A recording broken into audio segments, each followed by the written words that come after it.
Thank you, Carroll, and thank you to the Ceann Comhairle for allowing flexibility to include a fifth topical issue on this important subject, especially after statements yesterday on security in Europe. We woke up this morning to the news that a full-scale invasion had begun in Ukraine, that Ukraine had declared martial law, that explosions had been reported in multiple cities across the Ukraine. And at the outset, I want to express my utmost solidarity with Ukrainian people in the Ukraine and also here in Ireland. Earlier today, Deputy Farrell and I know so many other members of these houses, met with the Ukrainian Irish community outside Dáil Éireann, members of our shared community terrified for their families in Ukraine. They've stood outside today in the cold, in the rain and the snow, and I hope that they see our solidarity with them, from everybody going out, but also from cars passing in the street beeping and supporting them. There are extensive subway systems across Ukraine, and from what we're hearing, those unable to flee at this point are going underground seeking protection and making plans to protect themselves against bombing and ballistic missiles. And as we write this, as we speak, Russian forces have attacked and seized control of an airport and attempting to take control of other strategic defence, other strategic measures. I want to welcome today in particular an Irish-Ukrainian family from my constituency to Leinster House today, and they're sitting in the gallery now, Minister. I spoke with them this morning. They have family in Ukraine trying to flee, trying to head southwest, and they are part of that traffic jam that we've seen on the television today, trying to leave Kiev, people literally fleeing for the well-being of their families. These are the people, the families that need safe refuge in Ireland. They're very real, raw, heartbreaking human experiences that nobody ever wants to have to think about. Minister, this is an indefensible aggression in Europe, but by no means the first such aggression by Europe. It is, as the Taoiseach said, an immoral and outrageous breach of the most fundamental principles of international law. Could you outline to the House, Minister, in the topical today, the humanitarian response that we can expect from the Irish Government to respond to the concerns of families here today and outside, in particular for those Ukrainians who have been prominent critics of Russia and Putin, and indeed the scale, if you can, of the economic retaliation and other retaliation that is appropriate to this aggression that we can anticipate by the EU? Thank you very much, Cathaoirleach, and I thank Deputy Carroll-MacNeill for having the foresight to put this item on the agenda, and indeed the Minister for making himself available. And just like my colleague, I woke this morning and turned on my radio and immediately felt my heart at the pit of my stomach with the horrific news that the Russian Federation had invaded the sovereign territory of Ukraine. And like any Democrat or like any parent, you immediately think of the women, the men and the children of that nation and the terror that they must feel and are feeling as we speak. It is an act of tyranny, an act of barbarism on the part of the Russian Federation.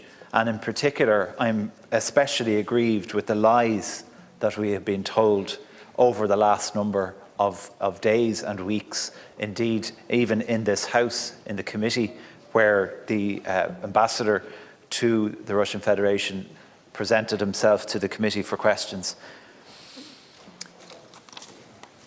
Cathaoirleach, this is a murderous rampage from a despot that will undoubtedly kill tens, if not thousands, of innocent victims, of innocent citizens of Ukraine going about their ordinary business. And I listened very carefully to the Ukrainian ambassador on the radio this morning, and I could hear the emotion. It was hard not to feel the emotion that she expressed on behalf of her people and her government.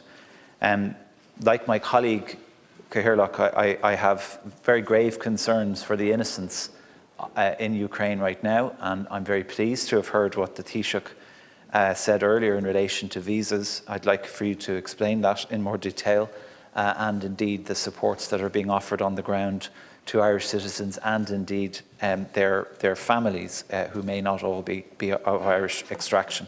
Thank you. Cathaoirleach, and can I thank the deputies for raising this issue. Let me say first that Ireland and all of our EU partners stand in solidarity with Ukraine and the Ukrainian people on this shocking day when Russia has unprovoked initiated missile strikes and a ground invasion on their country. Today's invasion by Russia of Ukraine's sovereign territory and its attack on its people is an outrageous and immoral breach of the most fundamental and basic of international law. Prior to the events overnight and today, the EU had already stepped up its support to Ukraine. At the Foreign Affairs Council meeting on Monday, we decided to provide €1.2 billion of macro-financial assistance to Ukraine. The EU is one of the largest humanitarian donors to eastern Ukraine. Since 2014, the European Union and its member states have contributed over €1 billion in humanitarian and early recovery aid to support the needs of people in the areas directly affected by the conflict and those who have had to flee that conflict. Ireland is among a number of EU member states who responded with an offer of medical supplies. Today, the government is working on a further package from Ireland to support the people of Ukraine, and the Taoiseach will be in a position to announce this later on this evening. In response to Russia's actions, a first package of new sanctions was formally adopted yesterday. The sanctions package is wide-ranging and contains a number of elements. An EU travel ban and an asset freeze extended to all 351 members of the Russian State Duma who voted in favour of this violation of international law. An asset freeze and a travel ban applying to 22 key decision-makers, business figures, military officers and persons involved in leading the disinformation war against Ukraine. An asset freeze will also apply to 3 private banks and an entity responsible for disinformation. The package also targets the ability of the Russian state and government to access EU capital and financial markets and services. This limits Russia's ability to finance further aggression in terms of policies and actions. New measures also target economic relations between the EU and the 2 breakaway regions. This includes an import ban on goods from the non-governmental controlled areas of Donetsk and Luhansk, restrictions on trade and investment related to certain economic sectors, a prohibition on the supply of tourism services and an export ban for certain goods and technologies. All EU sanctions regulations have direct effect and as such are legally binding on all natural and legal persons in Ireland and across the EU. Private companies have an obligation to ensure that they are in full compliance with these new measures. Sanctions will not be cost-free for this country or other EU member states, but we are left with little choice by Russia's behaviour. In the light of the very serious developments overnight, the EU will move forward with a second, even more wide-ranging sanctions package this evening. A special meeting of the European Council has been called for this evening and the Taoiseach is attending. Ireland and our partners in the European Union will adopt the most severe package of sanctions that Europe has ever considered. The Deputy also inquired about Irish citizens based in Ukraine. In light of developments, the Department of Foreign Affairs advises all Irish citizens currently in Ukraine to shelter in a secure place. However, citizens should consider leaving Ukraine if they judge it safe to do so, depending on their location and prevailing circumstances, of course. It is likely that routes out of Ukraine will be severely disrupted, and the road network and border crossings may face closures at short notice. Our embassy is no longer operating in Kiev, and our staff and other staff are transferring to a safe place as we speak. Any Irish citizen requiring emergency consular assistance should contact a dedicated telephone line 01 613 1700, which has now been set up by the Department of Foreign Affairs. The Department will issue regular updates online and on our @DFA-IRL Twitter account as the situation develops. The Department of Foreign Affairs remains in direct and ongoing contact with Irish citizens in Ukraine who have registered with the Embassy of Ireland in Kiev, currently totalling around 70 people.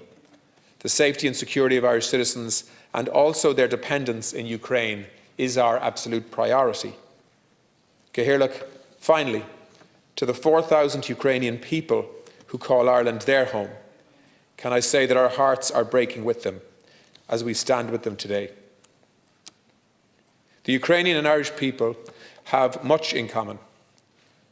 Kindness, fairness, friendship run to the core of Ukraine. And like Ireland, Ukrainian families are large and interconnected with a deep intergenerational bond. The Ukrainian diaspora across the world cares for and supports their family at home, and I know how worried they are today. We had hoped to avoid this war. We had in fact pleaded with Russia to pull back from the brink through multiple diplomatic efforts. Those hopes and pleas were ignored, and instead we see illegality, aggression and killing. Can I say to those in the gallery this evening and to the other thousands of Ukrainians in Ireland, I am working with my colleague Minister Helen McEntee, the Minister for Justice, to put a structure and system in place that will allow Ukrainian citizens in Ireland bring their families from Ukraine to Ireland if they judge that that's necessary for safety reasons. And we will ensure that that system works and is streamlined. And likewise, for Irish citizens who are in Ukraine, who of course want to bring their families with them home, who may not be Irish nationals, we will also ensure that we have a process in place that will allow them to do that quickly and without impediments such as difficult visa application processes or anything like that. But the Ministry for Justice and the Minister for Justice and my department are working out the practicalities of how we can ensure that that system will work for those here and in the Ukraine who may need to flee for their safety. But I look forward to taking any further questions that deputies may have. Thank you, Minister. I allowed a certain amount of latitude because of the seriousness of the situation. So the deputies have a minute each. Thank you, Minister, for outlining the steps, and we'll hear more from the Taoiseach later. You know, for the benefit of the House, obviously the key concern for those families is actually getting out. And in particular, you know, now that martial law has been declared, that's going to be very, very difficult for the men. And I'm thinking in particular of prominent anti-Russian, anti-Putin journalists who have spoken out over the past months and years so bravely in defence of democracy and against imperialist aggression. And those people are identifiable and they're in Ukraine, and it is incredibly difficult for their families to think about that. And it is so important to identify it. There have been reports of cyber attacks on car insurance. They would know who anyone is and what their car looks like and what the registration number is. We've seen reports from across Europe. We know the work is going on about getting out, but the key thing is about getting out in the first instance. And the sanctions, additional sanctions, are welcome. I've run out of time, Carroll, but we know that so much has moved already, and they really need to be very, very effective. Farrell. Thank you very much, Cathaoirleach. And I just want to mention my appreciation for Moldova, who at last I checked had taken over 4,000 refugees on their border. And of course that prompted this debate because we have a role to play, and I'm very heartened by what the Minister has said. There are 4,000 Ukrainian citizens in Ireland. There's a prominent local businessman in Malahide whom I know very well, whom I'm very fond of, because he's an absolute gentleman. And it's important to me to know that there's an opportunity for families to be reunified in these circumstances, and that's why I'm very pleased to hear what the Minister has mentioned in relation to both his department and the Department of Justice, and I'd like to thank him for that. As a neutral nation, of course, we cannot declare war, but we can declare financial warfare on the Russian Federation along with our European partners, and I think that is entirely necessary for us to do. So I very much look forward to what the Taoiseach has to announce this evening, but I think that we have to make life as difficult as possible for businesses and for the Russian Federation government in particular, because of the absolute barbarism that they have unleashed upon the Ukrainian people this morning. Thank you. Thank you, Deputy. Minister, final reply. Yeah, thank you, deputies. I can remember as an MEP travelling to Kiev as an election observer during what was then called the Orange Revolution in Freedom Square in Kiev. I remember the excitement the night before the elections and the sense of momentum and change at that time in Ukraine. Of course, there was some division too in the context of East and West, but it was a time of genuine hope for a new direction, for a country that was that was looking west with hopes and ambitions for the future. And that's why I think when those of us who have followed the ups and downs and challenges of Ukrainian politics since then, when we see what is happening there today, it really is shocking that we are seeing at the heart of Europe a level of aggression that takes us back many decades in Europe, that shows that the lessons of history on this continent have not been learnt by some, as Russia attempts to undermine and change the political and state relationships and stability on the continent of Europe by the actions that they're taking today, and the threats that they are making to those outside of Ukraine also who may dare to interrupt their plans. And so can I say that the role that Ireland will play here will not be a neutral one. We are a neutral state. We are militarily non-aligned. But when we see the continent that we have helped to build in terms of political stability over many decades being threatened in the way that is now happening, coming from Russia, by illegally invading their neighbour, we need to stand up and ensure that we are part of resisting that negative change on our continent. We also, as ever, need to take actions on a human level and a humanitarian level in the context of supporting those who may have to leave or flee Ukraine, or indeed, through NGOs and others, support those who are staying but who may need our help in the weeks and months ahead. So Ireland will be very much part of a collective EU effort. I've been in politics for 25 years. I'm not sure I have ever seen anything that has united the EU in the way that this issue is currently uniting European countries. Countries that have very different relationships with Russia historically. But believe me, the resolve that I'm hearing from some of my EU colleagues, and indeed from the European Commission and other institutions within the EU, is one of a steely determination to show that European democracy matters. And that we will take the necessary actions, even if they are painful ones for the EU, in order to stand up to what we are seeing happening to our eastern neighbours. So to Ukrainians, can I say we are going to be with you through this as much as we possibly can be, and to our other EU colleagues and indeed our other partners in the United Kingdom and in the US and in Canada and in Japan and in Australia and many other countries that will be part of this collective effort. Ireland will not be found wanting in terms of being a part of those efforts to try to reverse what we are seeing coming from Russia today in the context of what's happening in Ukraine.